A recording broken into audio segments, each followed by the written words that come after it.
Day one. So we've woken up, we've looked on the fridge, and we've seen cereal for the morning, so we made it. Easy, no decision that needs to be made. Sit down once a week, make a set of decisions and stick with them. And now I think the threat of writing some sort of, snacks in there, like having to have some accountability, has led me to make good decisions. An apple, a banana, and some orange juice. 3 of the 5 a day. Flying. Assemble your ingredients. Anchovies, and now, bloop, and bang him in this bad boy. I knew this would come in handy someday. Anchovies in the mortar and pestle, and chopped garlic, and smash. Grind it into a paste. Mayonnaise, lemon, bit of the old Parmigiano,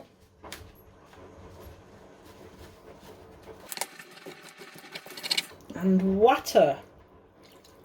Once a pourable dressing. It doesn't smell too appealing, but then I am someone who doesn't exactly like cheese or mayonnaise. So let's see. It's not looking great. I keep sort of stirring in the hopes it's going to just magically turn better. I've read the recipe a few times. I'm 90% sure that I've read it correctly, and it says to bash the chicken to a centimetre thickness. Alright?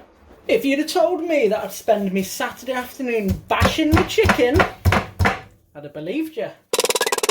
Oh no. Some of my chicken's popped out the bag. I didn't have cling film. The recipe said to put it in cling film and bash it. But I've had to improvise. Cooking is improvising, isn't it? So I've put it in a sandwich bag. Come on, love, your sandwiches are ready for you to take to school. What have we got today, Mum? It's chicken. Good. I will admit that I've only read up to this point in the recipe, so I, like you, are thoroughly excited to find out what's going to happen next and why exactly I'm doing this. I ain't got any idea why at the moment. Back in the boulevards of Paris, my mother used to cook this as a young girl, and she would call it the fucked chicken, because you bash it until it is fucked. Salt, pepper, pan, oil, generous glug, heat, a medium heat. In with the chicken.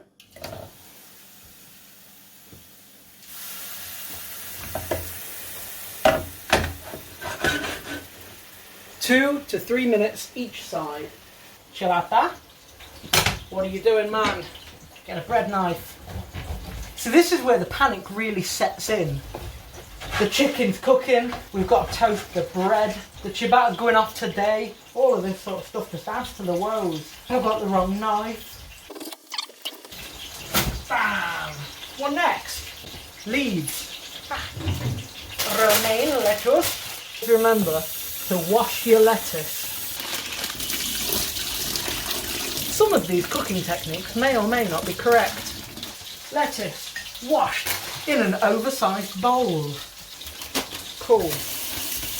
Tomatoes. The recipe called for cherry tomatoes, but I could only find vine tomatoes, which are about twice as big. The recipe says half a cherry tomato. Guess what we're going to do? That's right, 1/4 the bigger tomatoes.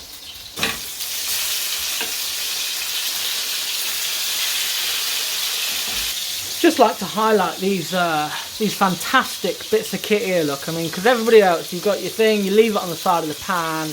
No, it's got the little bump there, look. Pop that there, and it stays up. Apart from my partner, who still rests it on the edge of the bloody pan, and it does that. A-capelao! As always, remember to get about halfway through frying your chicken before you turn on the extractor fan. Get them in there, look. You seeing the hand action going on? Very important cooking technique. to demonstrate that things are going into a bowl. Now the recipe doesn't call for this, but I'm going to do it anyway. Yummy. Ah! It's a little bit burned. We'll do the other half of the ciabatta. And this is what I mean about the stress of cooking. We've got chicken frying, we've got stuff in the toaster. And the first ciabatta burnt, so I've got a... Oh, still nice though. Tesco ciabatta, 85p. Now the recipe says 2 to 3 minutes on each side for the chicken. And that's what you should do if you are a responsible adult who has defrosted your chicken properly. If, like me, you find yourself on the other end of that description, cook it a bit longer. Make sure it's nice and, you know, not ice inside. Get that ciabatta cut up. Splush it in there. Oh, look at that. That's a salad. You still doing the... Yeah, that's it. Think. Now, the famed scholars at Google allege a trick where you can check.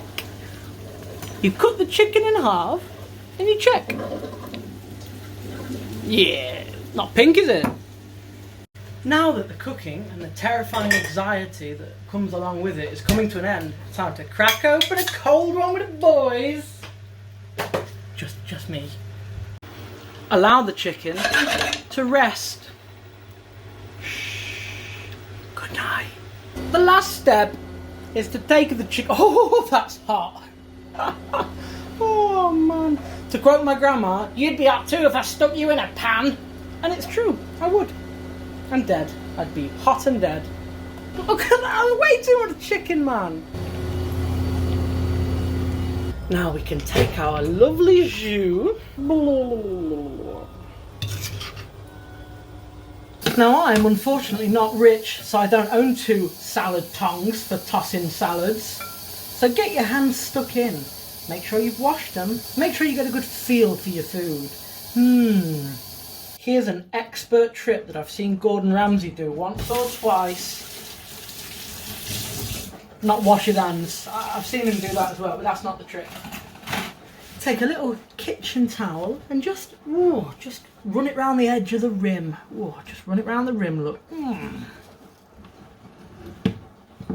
That way you can trick people into thinking that you've expertly plated this beautiful salad up. And now I can finally enjoy my salad like one of the Sex and City girls. Oh my god, Samantha Bing said what? Oh my god. I was shopping the other day. Sorry, let me finish my salad. Oh my god, I have to take such funny story. All jokes aside, this actually tastes pretty good. I can't believe it. I've got enough for tomorrow as well.